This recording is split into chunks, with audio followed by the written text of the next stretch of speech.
Right కిర్లంపూర్లో మాజీ మంత్రి అంబటి రాంబాబు మాట్లాడుతున్నారు. ఇప్పుడు లైవ్ చూద్దాం. ఆ ఉద్యమాన్ని పట్టుకున్నాడు. ఆ ఉద్యమాన్ని పట్టుకొని ఆ ఉద్యమంలో ఎంత దూరం తీసుకువెళ్లాలో అంత దూరం తీసుకువెళ్ళినటువంటి మహానుభావుడు. ఆ క్షణంలో మీ అందరికీ గుర్తుండే ఉంటుంది. ఆయన నిరాహార దీక్ష చేస్తుంటే బహుశా ఇక్కడేనేమో తన్నుకుంటూ తీసుకెళ్లారు. భార్యను బూతులు తిట్టారు, కొడుకును కొట్టారు, ఆయన తీసుకెళ్లి జైల్లో పెట్టారు. జైల్లో అంటే జైల్లో కాదు, హాస్పిటల్లో పెట్టి జైల్లాగా చేశారు. అప్పుడు మీకు గుర్తుండే ఉంటుంది, హయ్యత్లో చిరంజీవి గారు, దాస నారాయణరావు గారు, పల్లం రాజు గారు, ఇలా అనేక మంది, బొత్స సత్యనారాయణ గారు, మేమందరం కలిసి మీటింగ్ పెట్టాము. అప్పుడు చంద్రబాబుకి చెప్పాం, చంద్రబాబు ఒక్క వంగవీటి మోహన రంగారావుని కోల్పోయాం కానీ ముద్రగడ పద్మనాభాన్ని కోల్పోవడానికి సిద్ధంగా లేము అని దాసనారావు గారు చెప్పాడు. దాంతో షేక్ గవర్నమెంట్ ముద్రగడ పద్మనాభాన్ని హాని చేయకుండా వదిలేశారు. ఎన్ని ఇబ్బందులు పెట్టాలో అన్ని ఇబ్బందులు పెట్టారు. కొట్టారు, సిఆర్పిని పెట్టారు, భార్యను తిట్టారు, కొడుకుని బయటికి లాగారు. అయినా మొక్క ఓని ధైర్యంతో ఎక్కడ కాంప్రమైజ్, అన్కాంప్రమైజ్డ్ లీడర్ ఈయన. ఆంధ్రప్రదేశ్ అంటే మొట్టమొదటి పేరు ముద్రగడ పద్మనాభం గారే. ఎక్కడా కాంప్రమైజ్ కానటువంటి మొండితత్వం కలిగినటువంటి వ్యక్తి. అందువల్లనే అనేక ఉద్యమాల్లో రాటు తేలాడు. ఆయన కష్టాలు పడ్డాడు, ప్రాణాలకు తెగించాడు. చివరికి ఇలా ఆయన మరణించడం చాలా బాధాకరమని సందర్భంగా నేను చెప్తా ఆగు. గార్డ్ ఆఫ్ ఆనర్ గురించి కూడా అడుగుతున్నా కూడా చెప్తా.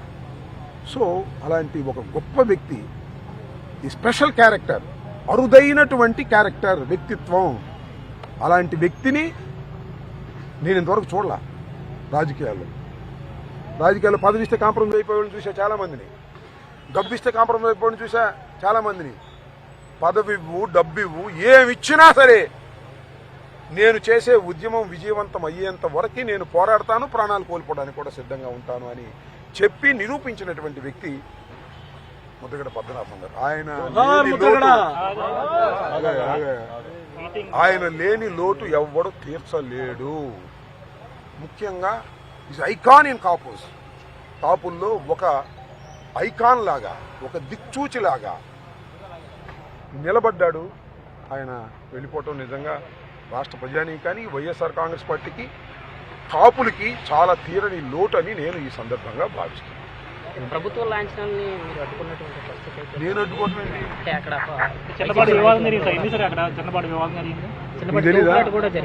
మీకు తెలీదా? మీకు తెలుసా? ప్రభుత్వ లాంఛనాలని వద్దని చెప్పారా చెప్పలేదా? చెప్పారా మీరు? చెప్పారా లేదా? మాకు ప్రభుత్వ లాంఛనాలు వద్దు వారి కుటుంబం చెప్పింది. దాన్ని జక్కంపూడి రాజే అనౌన్స్ చేశాడు. ఇప్పుడు అనౌన్స్ చేశాడు పొద్దున పండి.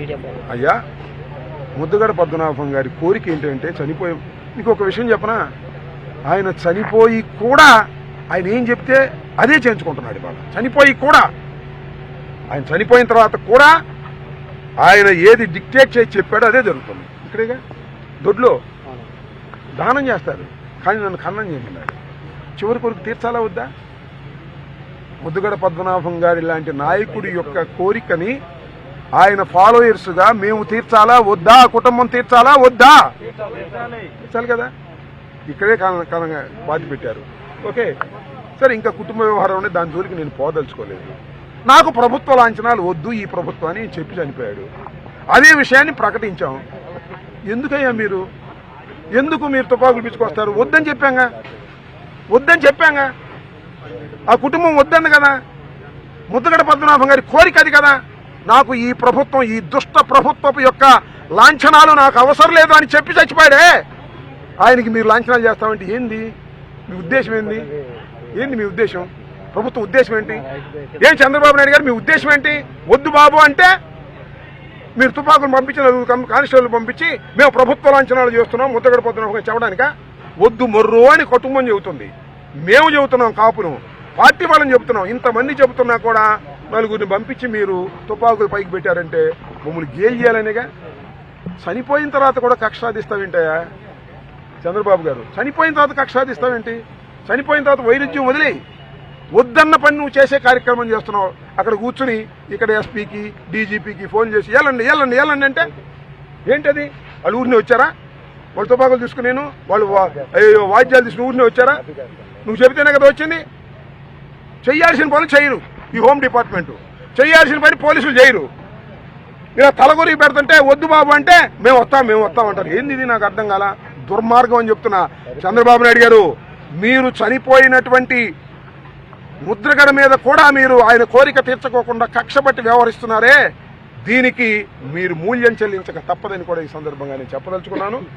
ముద్రగడ పద్మనాభం ప్రజల నుంచి దూరమైన చనిపోయిన ప్రతి వాడి గుండెల్లో, పట్టుదల ఉన్నవాడి ప్రతి వాడి గుండెల్లో ఉంటాడు. పట్టుదలతో పనిచేసినటువంటి ఒక మహానుభావుడు, ఇది స్పెషల్ క్యారెక్టర్, అరుదైన వ్యక్తి. అలాంటి వ్యక్తి ఈ రాజకీయాల్లో ఎప్పుడు లేడు ఇంతకు ముందు. ఈ తర్వాత అలాంటి పట్టుదల గల నాయకుడు, సిన్సియర్ నాయకుడు వస్తాడని కూడా నేను అనుకోవటం లేదు. చాలా మంది అంటున్నారు ఆయన పేరు మార్చుకున్నాడండి, రెడ్డి మార్చుకున్నాడండి. తప్పేంటి? శభాష్ అంట. నేను సంగీత వెంకటరెడ్డి గారు తెలుసా మీకు? సంగీత వెంకటరెడ్డి గారు తెలుసా? ఆయన చిరకా పనివాళ్ళు, మాతో పాటు ఎమ్మెల్యే చేశాడు, మంత్రి చేశాడు. ఆయన పేరే సంగీత వెంకటరెడ్డి. ఆయన అందరూ చినకా పనేవాళ్ళు. ముద్రగడ పద్మనాభం గారు ఒకానొక సందర్భంలో పట్టుదలలో ఎలాంటి గొప్ప వ్యక్తో నేను చెప్తా. ఎలాంటి గొప్ప వ్యక్తి అంటే, చాలా మందిని చూసాంగా మనం. ఇవాళ ఇది గెలవకపోతే, ఈ సినిమా ఆడకపోతే నేను పేరు మార్చుకుంటా అని చెప్పిన వాళ్ళు చాలా మంది ఉన్నారు. ఇంతమంది ఉన్నారు. నేను పేరు మార్చుకుంటానని. ఒక్కడన్నా మార్చుకున్నాడు ఈ మానవ సమాజంలో? ఒక్కడు మార్చుకున్నాడు. అతనే ముద్రగడ పద్మనాభం. ఇచ్చిన మాట కోసం, పందెం కోసం మార్చుకుని జీవో చచ్చేంత వరకు నిద్రపోరా. దట్ ఈజ్ గొప్పతనం అని చెప్తున్నా. అది గొప్పతనం ముద్రగడ పద్మనాభం ఉంది. అదేమంటే రెడ్డిగా మార్చుకున్నాడు అంటే ఏంటి? నాకు అర్థం కాదా. పంతం వచ్చింది, పంతం ప్రకారం వెళ్ళాడు, మాట మీద నిలబడ్డాడు, పేరు మార్చుకున్నాడు. అలా పట్టుదలగా మాట మీద నిలబడి పేరు మార్చుకున్న వ్యక్తి కాపు అవటం, కాపు కులం మొత్తం గర్వించాలని కూడా ఈ సందర్భంగా నేను చెప్తాను. ఎవడు చేయలేని చేశాడు అతను. శభాష్. నేను ఆ కుటుంబ వ్యవహారాల గురించి నేను మాట్లాడదలుచుకోలేదు. ఏంటి? మీరు ఇంత గార్డ్ ఆఫ్ ఆనర్ అడుగున్నారు కదా, దానివల్ల కేసులు నమోదు చేస్తారని చెప్పి ఎవరన్నారు?